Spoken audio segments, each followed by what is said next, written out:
السلام علیکم ورحمۃ اللہ وبرکاتہ۔ آج میں آپ کے سامنے ایک ایسے سفر کا احوال بیان کروں گی جس پر عنقریب آپ نے اور میں نے چلے جانا ہے۔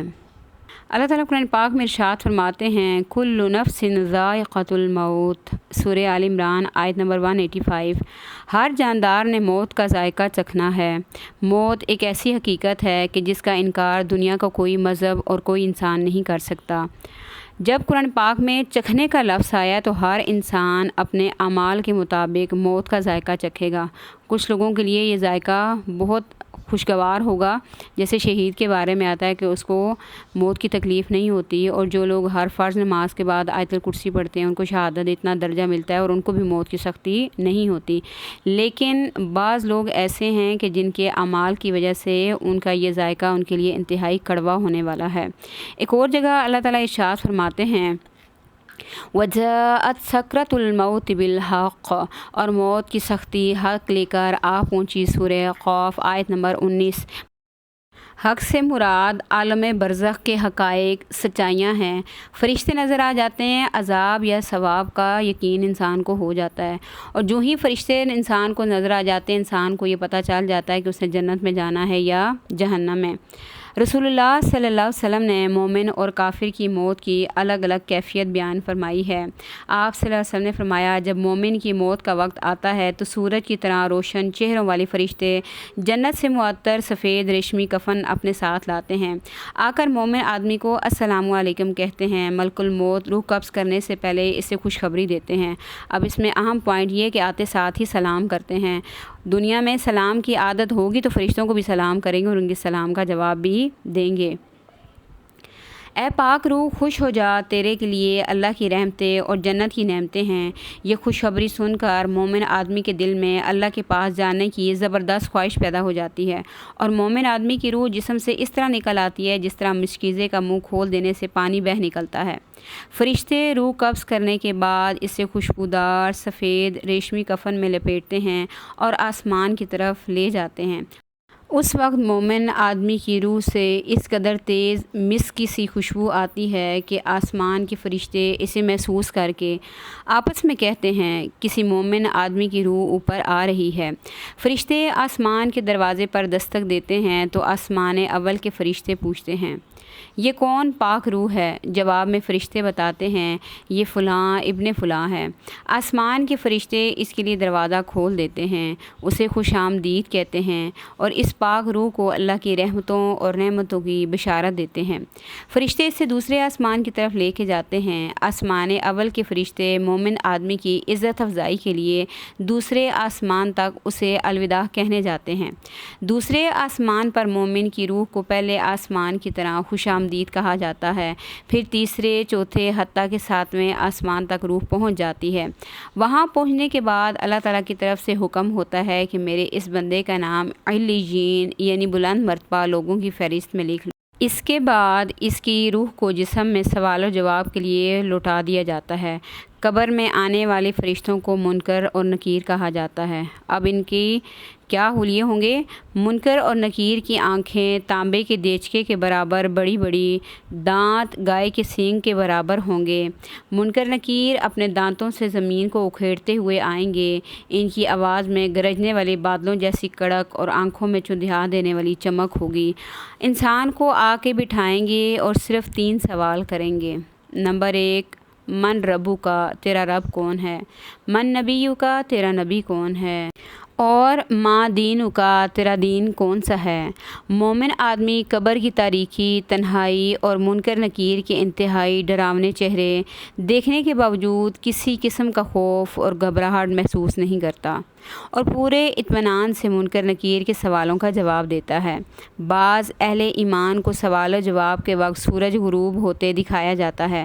چنانچہ مومن آدمی فرشتوں کے سوال کے جواب میں کہتا ہے، ذرا ٹھہرو، مجھے پہلے نماز عصر ادا کر لینے دو، پھر میں تمہارے سوالوں کے جواب دوں گا۔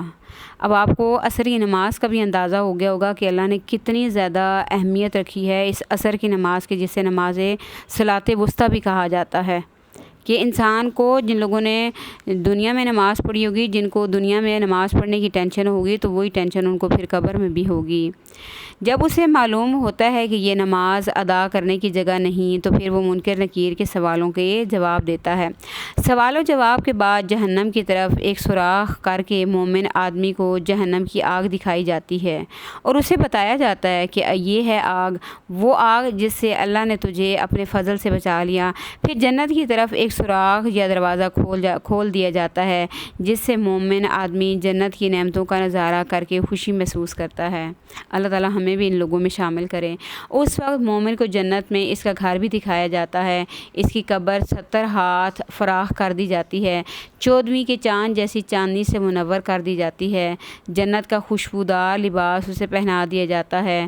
جنت کا خوشبودار آرام دہ نرم و نازک بستر اسے مہیا کیا جاتا ہے۔ قبر میں مومن آدمی کے پاس خوبصورت چہرے والا، خوبصورت اور خوشبودار لباس پہنے ایک آدمی آتا ہے۔ مومن اس سے پوچھتا ہے تو کون ہے؟ وہ کہتا ہے تیرے نیک اعمال ہوں اور آخرت کی زندگی میں تجھے آرام اور انعام کی بشارت دیتا ہوں۔ تب مومن آدمی دعا کرتا ہے، اے میرے رب، قیامت جلد قائم فرما تاکہ میں اپنے اہل و عیال سے جلدی مل سکوں۔ بعض احادیث میں یہ بھی آتا ہے کہ مومن آدمی کہتا ہے کہ میں اپنے اہل و عیال کے پاس واپس جانا چاہتا ہوں تاکہ انہیں اپنے نیک انجام سے آگاہ کر سکوں۔ جواب میں فرشتے کہتے ہیں، اچھا اب تم دلہن کی طرح آرام سے سو جاؤ، یعنی واپس جانا تو ممکن ہے ہی نہیں۔ چنانچہ مومن آدمی سو جاتا ہے، حتیٰ کہ قیامت کے روز اللہ تعالیٰ اسے اس کی قبر سے اٹھائیں گے۔ یہاں سے سفر آخرت کا اگلا مرحلہ شروع ہو جائے گا۔ جب کافر کی موت آتی ہے تو اس کے ساتھ کیا معاملہ ہوتا ہے؟ جب کافر کی موت کا وقت آتا ہے تو اس کی روح قبض کرنے کے لیے انتہائی خوفناک سیاہ چہرے والے فرشتے ٹاٹ کا بدبودار کفن ساتھ لے کر آتے ہیں اور آتے ہی اسے اس طرح خطاب اس سے کرتے ہیں، اے خبیث روح، اے مغضوب روح، اے اللہ کے غضب میں جکڑی ہوئی روح، غضب اور جہنم کے عذابوں کی بشارت اسے دے دو۔ کافر کی روح خوف اور ڈر کی وجہ سے جسم سے نکلنا ہی نہیں چاہتی۔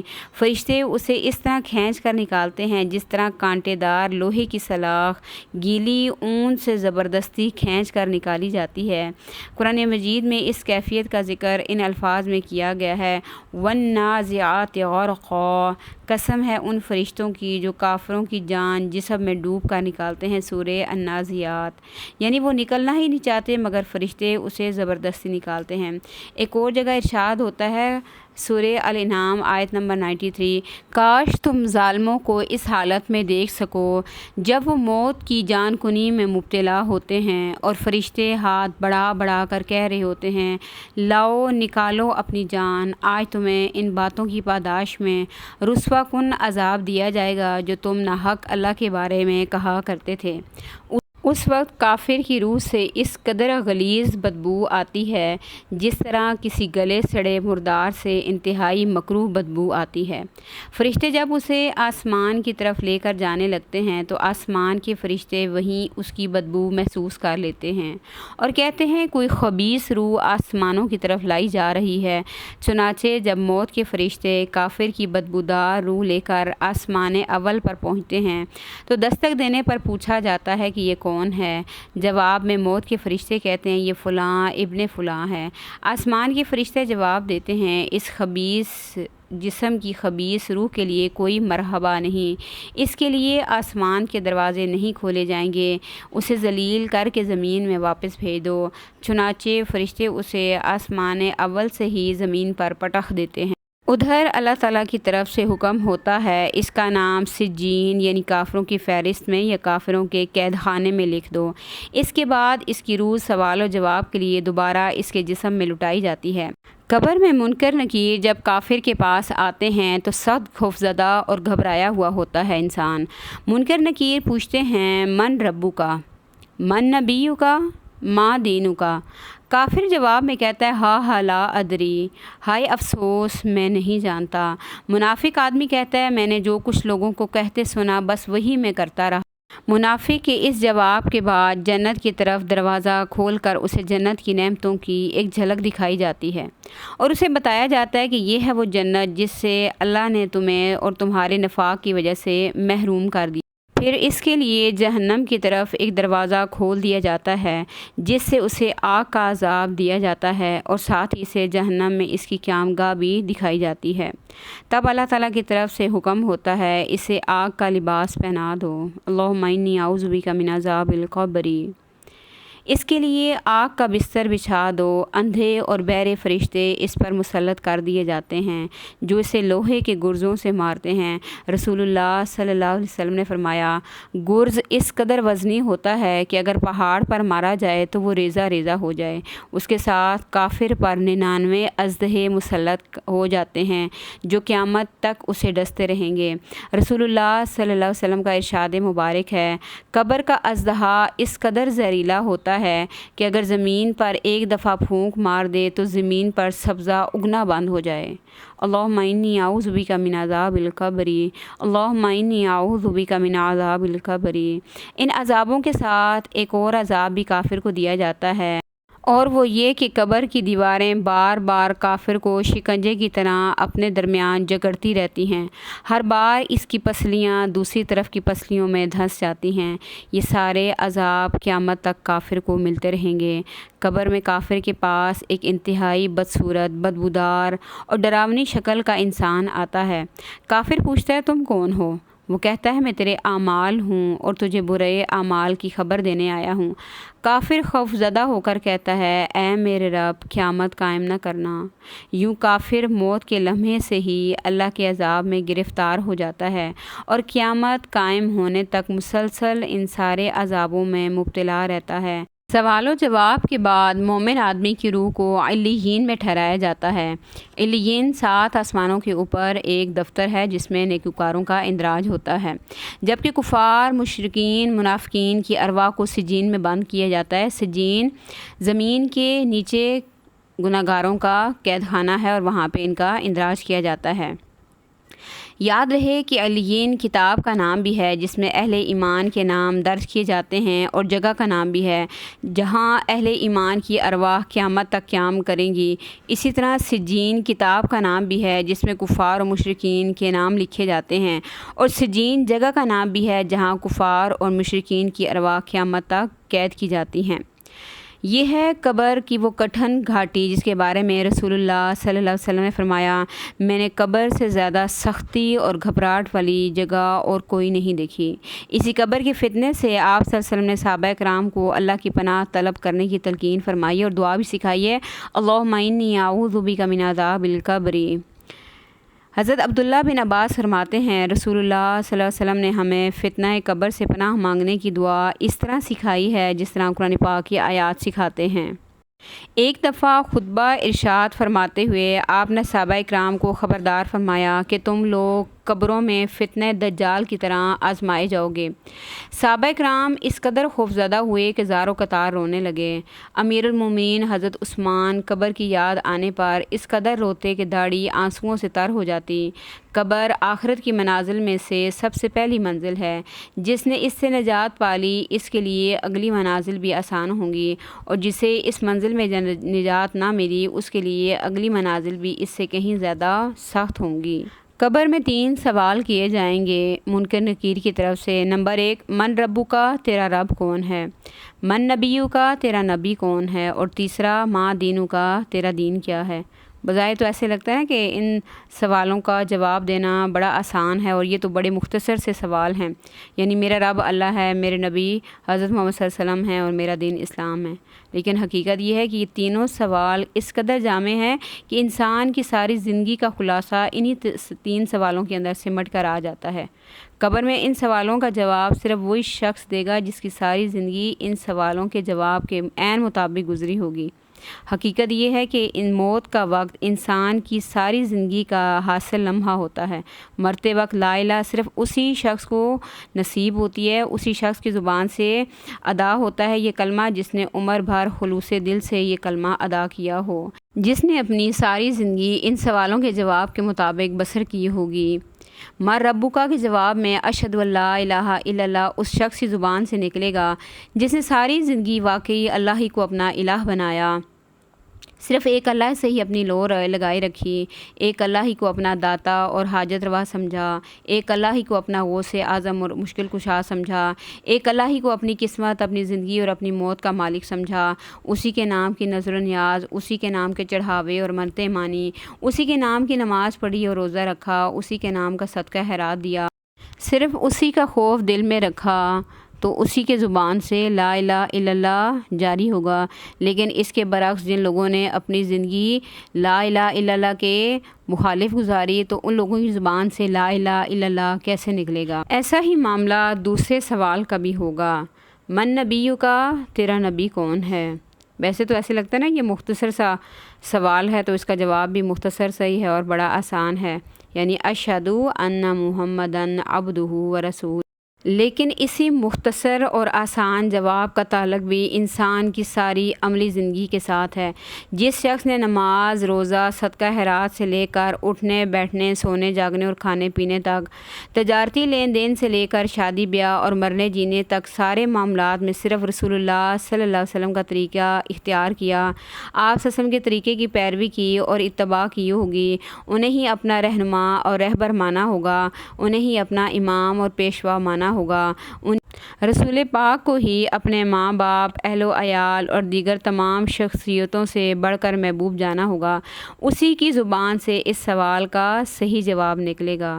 لیکن اس کے برعکس جنہوں نے آپ صلی اللہ علیہ وسلم کی حدیث کے مقابلے میں اپنے ائمہ اکرام کے اقوال کو ترجیح دی، آپ کے ارشادات کے مقابلے میں اپنے پیر و مرشد کے ارشادات کو ترجیح دی، آپ کی سنت کے مقابلے میں اپنے علماء کی رائج کردہ بدعات کو ترجیح دی، آپ کی تعلیمات کے مقابلے میں اپنے بزرگوں کی تعلیمات کو ترجیح دی، رسول پاک کے ارشادات کے مقابلے میں اپنے حضرت جی کے خوابوں اور مکاشفوں کو ترجیح دی، اس کی زبان سے اس سوال کا جواب صحیح کیسے نکلے گا؟ تیسرا سوال دین کے بارے میں، ما دینک کا، یعنی تیرا دین کون سا ہے؟